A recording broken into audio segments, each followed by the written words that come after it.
बहुत समय पहले की बात है। सुंदरबन नाम के जंगल में टूनी नाम की चिड़िया अपनी सास और पति कालू के साथ रहती थी। टूनी 7 माह की गर्भवती थी और जल्दी ही बच्चे को जन्म देने वाली थी। टूनी की सास और उसका पति चाहता था कि उसको एक बेटा हो, इसीलिए हमेशा टूनी को धमकी दिया करते थे।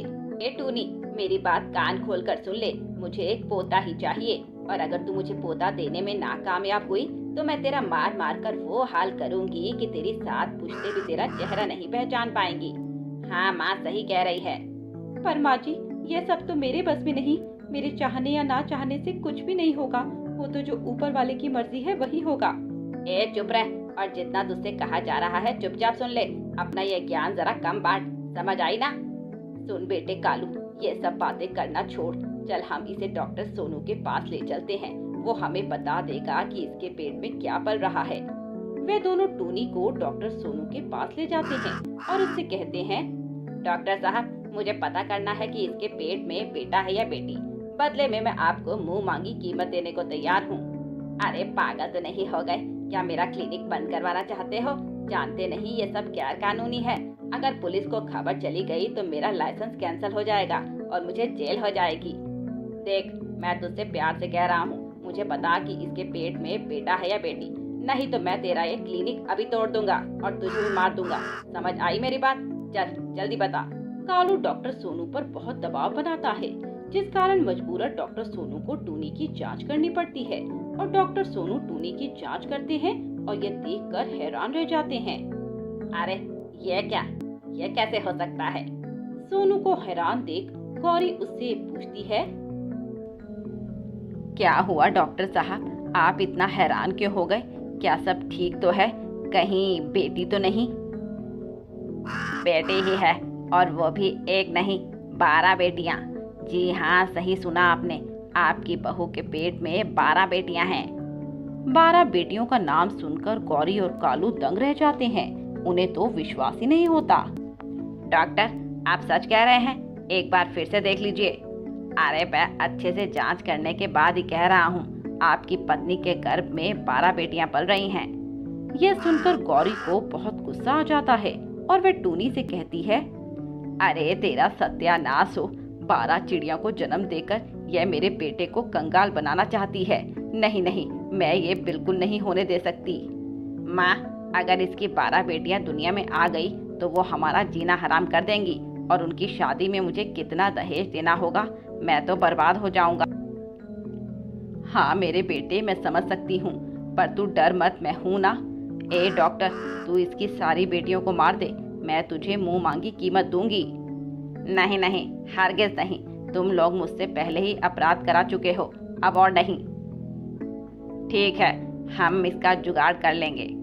वे दोनों टूनी को घर लेकर आते हैं और सोचने लगते हैं कि आगे क्या किया जाए। कालू, अब क्या करें इसका? माँ, करना क्या है, घर से बाहर निकाल दो इसे। मैं किसी दूसरी चिड़िया से शादी कर लूंगा और वो मुझे एक बेटे का सुख देगी जो ये नहीं दे सकती। हाँ बेटे, यही सही है, वैसे भी ये किसी काम की नहीं। ऐसा कहकर वे दोनों टूनी को धक्का मारकर घर से निकाल देते हैं। टूनी रोती रहती है, पर उन लोगों को उस पर तरस नहीं आता। माँ जी, कुछ तो रहम कीजिए, मैं इस हालत में कहाँ जाऊंगी? कहीं भी जाकर मर, हमारा पीछा छोड़। और टूनी रोती हुई जंगल की तरफ चली जाती है। उसे कुछ सुध-बुध नहीं थी कि वह कहाँ जा रही है। तभी सामने के कुएं में वो गिरने ही वाली होती है कि तभी एक लूसी नाम की कबूतरी आकर टूनी को बचा लेती है। अरे चिड़िया, संभल कर चलो, आगे कुआं है, कहाँ ध्यान है तुम्हारा? टूनी रोने लगती है। लूसी उसे चुप करवाती है। चुप हो जाओ और मुझे बताओ क्या दिक्कत है तुम्हें? टूनी उसे पूरी बात बताती है। लूसी को उसकी बात सुनकर टूनी पर दया आ जाती है और वह उससे कहती है, चिंता मत करो, तुम मेरे साथ रह सकती हो। वैसे भी मैं अकेली हूँ, मेरा भी इस दुनिया में कोई नहीं। और रही बात काम की, तो मैं तुम्हें एक घर में काम पर लगवा दूंगी। शुक्रिया बहन, शुक्रिया, तुम मेरी जिंदगी में एक ऐसी देवी बनकर आई हो। मैं तुम्हारा एहसान जिंदगी पर नहीं भूल पाऊंगी। लूसी कबूतरी टूनी को अपने घर ले आती है। लूसी का घर बहुत ही टूटा फूटा था और जगह जगह दरार भी पड़ी हुई थी। बस बहन, यही है जो कुछ भी है। बहुत ही सुंदर है बहन। लूसी अगले दिन टूनी को एक अमीर पक्षी औरत के घर ले जाती है और उससे वहाँ काम की बात करती है। पर ये तो गर्भवती है, क्या ये काम कर पाएगी? आप चिंता मत कीजिए मालकिन, मैं सब काम कर लूंगी और आपको कभी शिकायत का मौका नहीं दूंगी। पर तुम इस हालत में भी क्यों काम करना चाहती हो? मुझे मेरे पति और सास ने घर से निकाल दिया। मेरे पास गुजारे का कोई साधन नहीं। लूसी बहन ने रहने को घर तो दे दिया, पर मैं उन पर बोझ नहीं बनना चाहती, इसीलिए खुद कमाकर अपना और अपने आने वाले बच्चों का पेट पालना चाहती हूँ। दया करके आप मुझे काम दे दीजिए। देखो, मैं कोई खतरा मोल नहीं ले सकती, कहीं तुम्हें कुछ हो गया तो मुझे तो लेने के देने पड़ जाएंगे। ऐसा करो, तुम कहीं और जाकर काम देखो, मैं तुम्हें काम नहीं दे सकती। ऐसा कहकर वे टूनी को मना कर देती है। काम ढूंढते ढूंढते टूनी को 1 हफ्ता गुजर जाता है, पर अभी भी टूनी को काम नहीं मिलता। एक दिन लूसी अपने काम पर जाती है, तब टूनी अकेले में बैठकर सोचने लगती है, मैं तो अपना ही गुजारा नहीं कर पा रही। लूसी बहन मुझे पाल रही है, उस पर से मेरी 12 बेटियां भी आने वाली हैं। मैं फिर क्या करूंगी? कैसे उनका पेट पालूंगी? ऐसे तिल तिल कर मरने से तो अच्छा है एक भी बार में मर जाऊं। मुझे नहीं जीना। ऐसा सोचकर टूनी रोते रोते जंगल में एक कुएं के पास जाती है और उसमें छलांग लगाने लगती है कि तभी वहां अपनी कार से गुजर रहे मिट्टू नाम के एक अमीर कारोबारी तोते की नजर टूनी पर पड़ती है। वह तुरंत गाड़ी से निकलकर टूनी को कुएं से गिरने से बचा लेता है। क्यों बचाया मुझे आपने? मर जाने दिया होता। वैसे भी अब बचा ही क्या है इस जिंदगी में, सब कुछ खत्म हो चुका है। क्या हुआ? आप मरना क्यों चाहती हैं? टूनी उसे पूरी बात बताती है, जिसे सुनकर मिट्टू को उसके प्रति हमदर्दी जाग उठती है और वह उससे कहता है, ठीक है, मैं समझ गया कि तुम क्यों यह सब करना चाहती हो, पर तुम चिंता मत करो, शायद भगवान ने ही मुझे यहाँ तुम्हारी मदद के लिए भेजा है। तुम मेरे यहाँ काम कर सकती हो। वैसे भी मैं अपनी बूढ़ी माँ की देखभाल के लिए किसी की तलाश कर रहा था, पर मुझे कोई सही पक्षी मिला ही नहीं। तुम्हें देखकर लगता है कि तुम ही वही हो जो मेरी माँ की सेवा कर सकती हो। मेरी तलाश पूरी हुई, क्या तुम मेरे साथ मेरे घर चलोगी? टूनी ये सुनकर बहुत खुश हो जाती है और फौरन हाँ कर देती है। अगले दिन से टूनी अपने काम पर चली जाती है। मिट्टू का घर बहुत बड़ा था, किसी महल से कम नहीं था। हर जगह नौकर चाकर थे। मिट्टू सबसे पहले उसे अपनी माँ से मिलवाता है और उसे सारा काम समझा देता है। देखो टूनी, कुछ ज्यादा काम नहीं है, बस एक बेटी की तरह तुम्हें मेरी माँ का ख्याल रखना है। उन्हें भूख लगने पर खाना देना है, समय समय पर दवाई खिलानी है। उम्मीद है तुम ये सब कर पाओगी। जी हाँ, मैं ये सब कर लूंगी, आप निश्चिंत हो जाइए। अब मैं ही इनको अपनी सगी माँ की तरह देखूंगी। टूनी अब मिट्टू की माँ मुनमुन का बहुत ख्याल रखती, उन्हें समय पर खाना खिलाती, समय पर दवाई देती। ऐसे ही समय बीत जाता है, पता ही नहीं चलता। अब टूनी और मुनमुन के बीच दोस्ती भी हो जाती है और वे दोनों एक दूसरे के साथ हंसी मजाक भी किया करते थे। बेटी, सच में तुझसे मिलकर तो लगता है कि तू बेगानी है ही नहीं, अपनी सी लगती है। तेरे साथ तो अपनापन लगता है बेटी। मुझे भी माँ जी। वैसे मैंने अपनी माँ को देखा तो नहीं, पर आपको देखकर लगता है कि वो आप जैसी ही होंगी, बहुत प्यारी। टूनी को देखकर मुनमुन के मन में ख्याल आता है कि वे क्यों ना अपने बेटे मिट्टू की शादी टूनी से करवा दे। इसलिए वह रात को इस बारे में अपने बेटे से बात करती है। माँ, आप जानती हैं वह शादीशुदा है और गर्भवती भी। हाँ, मैं जानती हूँ कि वो गर्भवती है और उसके पति ने उसे घर से निकाल दिया। सब बातें टूनी ने मुझे बता दी हैं, पर मैं फिर भी उसे अपनी घर की बहू बनाना चाहती हूँ, क्योंकि वह मेरा बहुत ख्याल रखती है और उसके अंदर एक अच्छी बहू के सारे गुण हैं। ठीक है माँ, वैसे आपको एक बात नहीं पता, मुझे टूनी पहले से ही पसंद है। मैं तो बस आपको चेक कर रहा था कि कहीं आप जल्दबाजी में कोई फैसला ना ले लें और आगे जाकर पछताएं ना। नहीं बेटा, मैं माँ हूँ तेरी और मैं जानती हूँ कि मेरे बेटे और मेरे लिए क्या अच्छा है और क्या नहीं, तो इसी बात पर मैं कल टूनी से बात करूंगी। टूनी के 9 महीने पूरे हो जाते हैं और उसकी डिलीवरी कभी भी हो सकती थी। अगले दिन टूनी जब मिट्टू के घर आती है, तभी उसको दर्द उठता है और वह ऑटो वाले से हॉस्पिटल जाने को कहती है। ऑटो वाला उसे हॉस्पिटल छोड़ देता है और टूनी के कहने पर लूसी को फोन भी कर देता है। लूसी तुरंत वहां पहुंच जाती है। तब तक टूनी की 12 बेटियां जन्म ले चुकी थी। मुबारक हो, आपने तो कमाल कर दिया। 12 बच्चियां, वो भी एक साथ। आपका नाम तो कल सारे अखबारों में होगा। टूनी ने आखिरकार 12 बेटियों को जन्म दिया। अगले दिन टूनी की फोटो सभी अखबारों में छपी। मिट्टू और उसकी माँ ने भी यह खबर देखी। क्या 12 बेटियां? टूनी ने 12 बेटियों को जन्म दिया? हाँ माँ, 12 बेटियां। क्या अब भी तुम टूनी को अपनी बहू बनाने को तैयार हो, ये जानकर भी कि उसकी 12 बेटियां हैं, जिसे आज के जमाने में बोझ समझते हैं? क्या तुम 12 पोतियों का बोझ उठा पाओगी? ये सुनकर मुनमुन गुस्से से कहती है, खबरदार, मेरी पोतियों को बोझ बोला तो वो सब बोझ नहीं है। माता रानी के 12 रूप हैं और मेरा फैसला अभी भी अटल है। टूनी ही इस घर की बहू बनेगी तो मतलब बनेगी। उधर ये खबर गौरी कंवर और कालू भी पढ़ते हैं। अच्छा हुआ बेटा जो हमने उसे समय रहते निकाल दिया, नहीं तो ये 12 बेटियां हमारे गले का जंजाल बन जाती। हाँ माँ, सही किया हमने, नहीं तो यह 12 चुड़ैल हमारा खून चूसती। उधर कुछ दिनों बाद मुनमुन टूनी से शादी कर लेता है और टूनी मना कर देती है, पर मुनमुन उसे मना लेती है। बेटी, मैं जानती हूँ तुम अपनी बेटियों के लिए चिंतित हो। हाँ माँ जी, जब इन बच्चियों को सगा बाप इन्हें ठुकरा सकता है तो मिट्टू जी तो फिर भी पराए हैं। वो भला मेरी 12 बेटियों को जिंदगी भर कैसे पाल पाएंगे? कहीं आगे जाकर ये बात ना होने लगे कि ये तो बोझ है और मेरी सगी बेटी नहीं, और मुझे इन बोझ से छुटकारा चाहिए। फिर माँ जी मैं क्या करूँगी? मैं नहीं चाहती कि फिर से वही सब हो जो पहले हो चुका। टोनी, मैं ऐसा कभी नहीं होने दूंगा, क्योंकि मैं इन बच्चियों से भी उतना प्यार करूंगा जितना तुमसे करूंगा, और मैं एक बेहतर पति से पहले एक अच्छा बाप बनूंगा। विश्वास करो मुझ पर। हाँ टूनी, तेरी किस्मत एक बार फिर से तेरा साथ दे रही है। मना मत कर, बार बार ऐसा मौका नहीं मिलता। टूनी आखिरकार मान जाती है और बहुत ही धूमधाम से टूनी और मिट्टू की शादी हो जाती है। उसकी शादी जंगल की सबसे महंगी शादियों में से एक थी और उनकी शादी की तस्वीरें न्यूज़पेपर में भी छपती हैं, जिसे देखकर कालू और गौरी जल उठते हैं। जब मिट्टू टूनी और उसके साथ उसकी 12 बेटियों का भी ख्याल रखता और उन्हें कभी किसी चीज की कमी नहीं होने देता। 12 बेटियों के आने से मिट्टू का कारोबार और ऊंचाइयां छूने लगता है और वह जंगल का सबसे अमीर पक्षी बन जाता है, और इसका पूरा श्रेय वह अपनी 12 बेटियों को ही देता था। सांप ने लिया टूनी का बदला। एक समय पर एक जंगल में एक टूनी नाम की चिड़िया रहती थी। टूनी के 5 बच्चे थे जो बहुत ही छोटे थे। वे सभी अभी उड़ना सीख रहे थे। वो अभी इतने छोटे थे कि खुद से खाना भी नहीं खा सकते थे।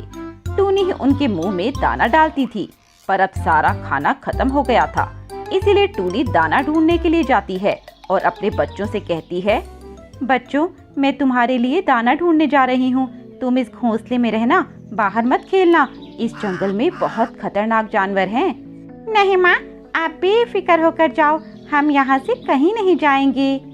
टूनी अब जंगल की ओर चली जाती है और सारे बच्चे आपस में खेलने लगते हैं।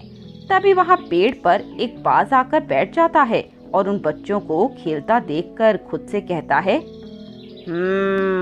बड़े ही लजीज हैं ये चिड़िया के बच्चे, क्यों न मैं इनका भोजन कर लूं। ऐसा सोचकर वह बाज उन बच्चों के पास जाता है। आ जाओ, मेरा खाना मेरे पेट में, बहुत दिन हो गए चिड़िया के बच्चे खाए हुए। हमें छोड़ दो अंकल, हमें मत खाओ, हम अभी जीना चाहते हैं, हमें छोड़ दो। घोड़ा घास से दोस्ती कर लेगा तो खाएगा क्या? उधर टूनी दाना ढूंढकर वापस अपने घर आ जाती है, पर जब वह अपने बच्चों को घोंसले में नहीं देखती तो बहुत चिंतित हो जाती है। अरे, मेरे बच्चे कहाँ गए? मैं तो उन्हें यही छोड़कर गई थी। चुनमुन बेटा, चुनमुन तुम कहाँ हो? देखो, मम्मा को परेशान मत करो, आ जाओ सामने। पर कोई आवाज नहीं आती। यह देखकर टूनी बहुत उदास हो जाती है। मेरे बच्चे, हाय राम, कहाँ चले गए मेरे बच्चे? तभी उसकी नजर पास के पेड़ पर बैठे बाज पर जाती है और टूनी उस बाज के पास जाकर उससे कहती है, हे बाज, तुम यहाँ क्या कर रहे हो? ये तुम्हारा इलाका नहीं है, ये हम चिड़ियाओं का इलाका है। ए चिड़िया, मेरे मुंह मत लग, वरना तुझे अभी मार कर खा जाऊंगा। तभी टूनी की नजर उसके मुंह पर जाती है। उसके मुंह पर खून लगा हुआ था। यह देखकर टूनी बहुत घबरा जाती है। तुमने किसे मारकर खाया? मेरे बच्चों को बोलो, मैं तुम्हें छोड़ूंगी नहीं। ए चिड़िया, ज्यादा चिल्ला मत। चिल्लाना मुझे भी आता है और तेरे बच्चों को अभी मैंने नहीं खाया, बस कहीं छिपा दिया है। कहाँ छिपा दिया है? बताओ मुझे, जल्दी बताओ। अरे शांत हो जाओ, वो एकदम सुरक्षित हैं मेरे पास। पर अब कब तक रहेंगे ये मैं नहीं कह सकता। अगर तुम उनकी सलामती चाहती हो तो जो मैं कह रहा हूँ वो करती जाओ। ठीक है, तुम जो भी कहोगे मैं सब करूँगी, बस मेरे बच्चों को कोई नुकसान मत पहुँचाना। ठीक है, तो तुम हर रोज मेरे खाने का बंदोबस्त करना, मुझे हर रोज खाना ला कर देना। और याद रखना, अगर तुमने एक दिन भी खाना देने में देर की तो मैं तुम्हारे बच्चों को खा जाऊंगा। नहीं नहीं, उसकी जरूरत नहीं पड़ेगी। मैं तुम्हें हर रोज खाना लाकर देती रहूंगी, पर मेरे बच्चों को कुछ मत करना। चल तो जा, लग जा अपने काम पर। टूनी अपने बच्चों की सलामती के लिए उस बाज के लिए खाना ढूंढने निकल जाती है। जंगल से भुट्टे चुग कर वह उस बाज को लाकर देती है। ये लो तुम्हारा आज का खाना। शाबाश टूनी चिड़िया, शाबाश। तुम तो उम्मीद से भी ज्यादा तेज हो, 1 घंटे में ही खाना ले आई। हाँ, और अब मैं तुम्हें रोज खाना लाकर दे दूंगी, बस मेरे बच्चों से एक बार मिलवा दो। ए चिड़िया, मेरे ज्यादा मुंह मत लग, वरना यह अभी तेरे 5 के 5 बच्चों को कच्चा चबा जाऊंगा। टूनी अपने बच्चों से बहुत प्यार करती थी, इसीलिए वे उस बात से ज्यादा मुंह नहीं लगती और वहाँ से चली जाती है। अगले दिन टूनी फिर जंगल में जाकर उस बाज के लिए खाना ढूंढने लगती है। आज क्या लेकर जाऊं उस दुष्ट बाज के लिए, समझ नहीं आ रहा। तभी उसकी नजर पास के खेत में लगी गाजर पर जाती है और वह गाजर लेकर बाज के पास आती है। ये लो बाज, तुम्हारा आज का खाना। ए चिड़िया, मैं कोई चिड़िया नहीं हूँ जो तू रोज रोज मेरे लिए साफ सब्जी ले आती है। मैं एक बाज हूँ, बाज। मुझे मांस चाहिए, मांस। अब से तू हर रोज मेरे लिए मांस लाएगी। पर मैं कहाँ से मांस लाऊंगी? कहीं से भी ला, मुझे नहीं पता।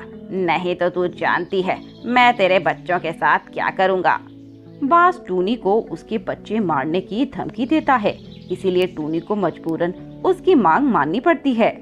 ठीक है, मैं अब हर रोज तुम्हारे लिए मांस लेकर आऊंगी, पर बहुत दिन हो गए मुझे मेरे बच्चों को देखे हुए, एक बार मिलवा दो उनसे। मैं तेरी हर चालाकी जानता हूँ, तो उनसे मिलने के बहाने उन्हें यहाँ से भगाना चाहती है, पर मैं तुझे तेरे प्लान में कामयाब नहीं होने दूंगा, समझी? चल अब भाग यहाँ से। वह टूनी को वहाँ से भगा देता है और टूनी बेचारी रोती हुई अपने घर चली जाती है। तभी वहाँ से लूसी कबूतरी गुजर रही होती है और वह जब टूनी को रोते हुए देखती है तो उसके पास आती है। अरे क्या हुआ टूनी चिड़िया, तुम ऐसे रो क्यों रही हो? सब ठीक तो है? और बच्चे कहाँ हैं तुम्हारे, दिखाई नहीं दे रहे?